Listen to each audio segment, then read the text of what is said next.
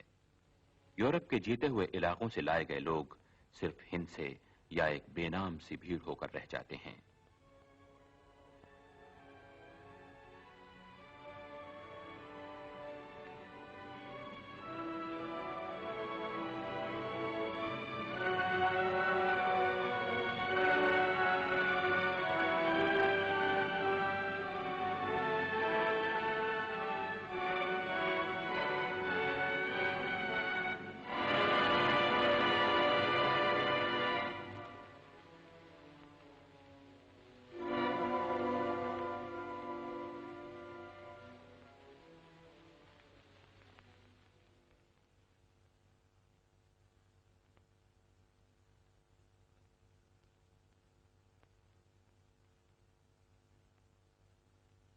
Rudolf ہیس آشوٹس concentration camp کا commander ہے۔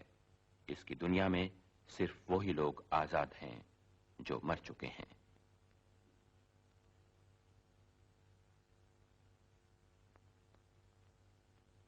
لڑائی کے بعد جب ہیس پر جرح کی جاتی ہے تو وہ کہتا ہے صرف آشوٹس کنسنٹریشن کیمپ میں تقریباً 22 لاکھ انسانوں کو موت کے گھاٹ اتارا گیا۔ ان میں زیادہ پولینڈ کے لوگ، روسی، جپسیز اور یہودی تھے۔ یہ ہیسی کی تجویز تھی کہ ہزاروں لوگوں کو ایک ساتھ ختم کر دینے کے لیے سائنائڈ کمپاؤنڈ سائیکلون بی استعمال کیا جائے۔ اس نے ایک دفعہ لکھا بھی تھا کہ اس کے استعمال سے موت جلد اور یقینی ہوتی ہے، خاص کر گنجان، خشک اور بند کمروں میں۔ مرنے والوں کو ان گیس چیمبروں میں داخل کر دیا جاتا جو نہانے کے کمرے دکھائی دیتے تھے۔ سب سے پہلے عورتوں اور بچوں کو بھیجا جاتا۔ دروازے بند کر دیے جاتے اور روشندانوں کے ذریعے گیس ڈال دی جاتی۔ 20 منٹوں میں ہی سب ختم ہو جاتے۔ ان کے سونے کے اور عورتوں کے بال کاٹ لیے جاتے۔ اس کے بعد لاشوں کو آگ کی نظر کر دیا جاتا تھا۔ آشوٹس کنسنٹریشن کیمپ میں 2000 لاشیں روزانہ جلائی جا سکتی تھیں۔ ہیس نے لکھا تھا اس سے زیادہ لاشیں جلانا ممکن نہیں، کیونکہ اس سے بھٹیوں کی مشینیں خراب ہو جانے کا ڈر ہے۔ 24 گھنٹوں میں زیادہ سے زیادہ آدمی 1944 کی گرمیوں میں آشوٹس کنسنٹریشن کیمپ میں ہلاک ہوئے۔ 2 مہینوں میں ہی ہنگری کے کم از کم 4 لاکھ یہودی گیس کے ذریعے موت کے گھاٹ اتارے گئے۔ یہ کام ایس ایس لیڈر روڈولف آئشمین کی نگرانی میں ہوا۔ جنگ کے بعد یہ جلاد لاپتہ ہو گیا۔ جرمنی کی شکست کے 15 سال بعد اسرائیل کے ایجنٹوں نے اسے جا پکڑا۔ اس طرح موت کے نشان والے یہ جلاد انسانیت کو باقاعدہ ختم کرنے میں لگے رہے۔ یورپ میں ہٹلر کے نئے دور کو لانے کے لیے یہ پہلا قدم تھا جس کی بنیاد نسلی امتیاز پر رکھی گئی تھی۔ ویانا کی گندی گلیوں اور بازاروں میں بھکاری کی طرح گھومنے والا یہ نوجوان اپنی زندگی کے شروع میں ہی فیصلہ کر لیتا ہے کہ وہ دنیا میں سب سے زیادہ نفرت یہودیوں سے کرتا ہے۔ آج اس کے ہاتھ میں اتنی طاقت ہے کہ اس کے حکم سے لاکھوں انسان موت کی غات میں دھکیل دیے جاتے ہیں۔ وہ لوگ جنہیں غلام بنا دیا جاتا ہے اکثر اپنی قسمت سے صلح نہیں کرتے۔ اپریل 1943 ہملر حکم دیتا ہے کہ وارسا گھیٹوں کو توڑ کر اس پر حل چلا دیا جائے اور یہودیوں کو پکڑ کر موت کے کیمپوں میں بھیج دیا جائے۔ 3 ہفتوں تک گھیٹوں میں رہنے والے ایس ایس اور فوجی سپاہیوں کا بڑی دلیری سے مقابلہ کرتے ہیں۔ میجر جنرل سٹروک ایک ایک گھر جلا دینے کا حکم دیتا ہے۔ اب ان لوگوں کے لیے آگ میں جل جانے یا کھڑکیوں میں سے کود جانے کی سوا کوئی راستہ نہیں۔ جب بغاوت دبا دی جاتی ہے تو جرمن سپاہیوں کے ہاتھ صرف 9 بندوقیں، 59 پستول اور کچھ ہینڈ گرینیڈ لگتے ہیں۔ پہلی بار نہتے لوگ ان درندوں کے سامنے سینہ تان کر کھڑے ہو جاتے ہیں۔ یہ بہادر لوگ جانتے ہیں کہ اگر مرنا ہی ہے تو کیوں نہ لڑ کر بہادروں کی موت مرا جائے۔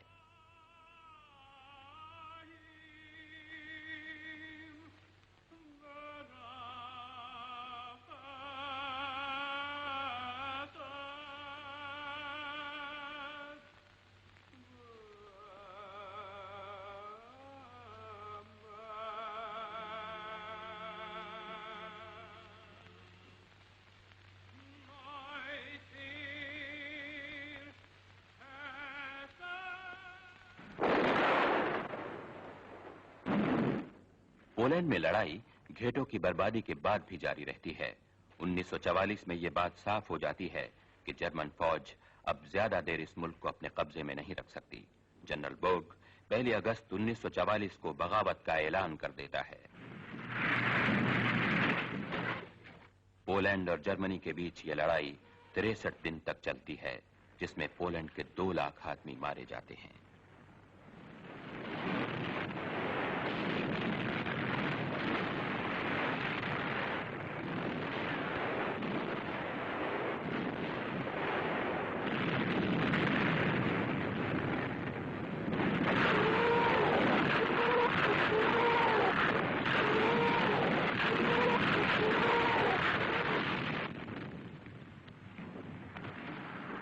اکتوبر میں وارسا کے بچے ہوئے لوگ شہر چھوڑ کر جنگلوں کی طرف بھاگ جانے پر مجبور ہو جاتے ہیں. شہر کو باقاعدگی سے برباد کیا جاتا ہے.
یہ بڑھتا ہوا ظلم بھی ہٹلر کی حکومت کو بچا نہ سکا. 1944 میں حالات تیزی سے بدلنے لگتے ہیں. 6 جون کو جنرل آئزنہاور کی کمان میں پشچمی فوجیں سمندر پار کر کے نارمنڈی کے ساحل پر اترتی ہیں. اب یورپ کی فیصلہ کن جنگ شروع ہوتی ہے.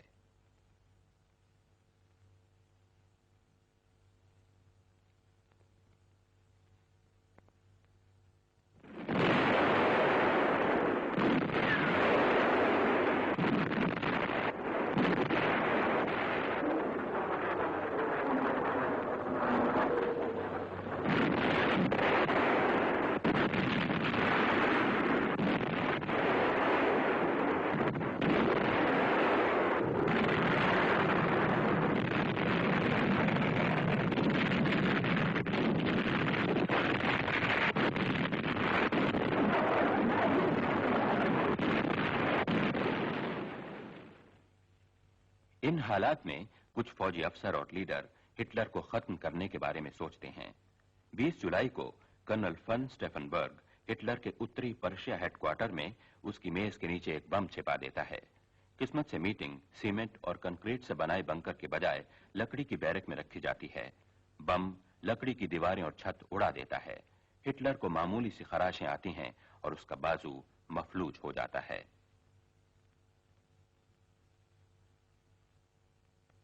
ہٹلر اس کا بھیانک بدلہ لیتا ہے. 4980 آدمیوں کو پھانسی اور ہزاروں لوگوں کے لیے concentration camp.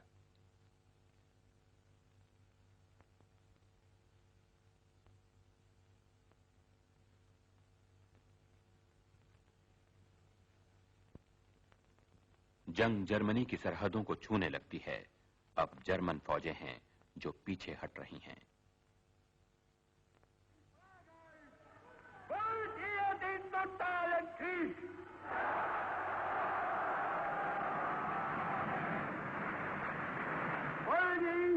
Wenn nötig, totale und radikaler, als wir ihn heute überhaupt erst vorstellen können.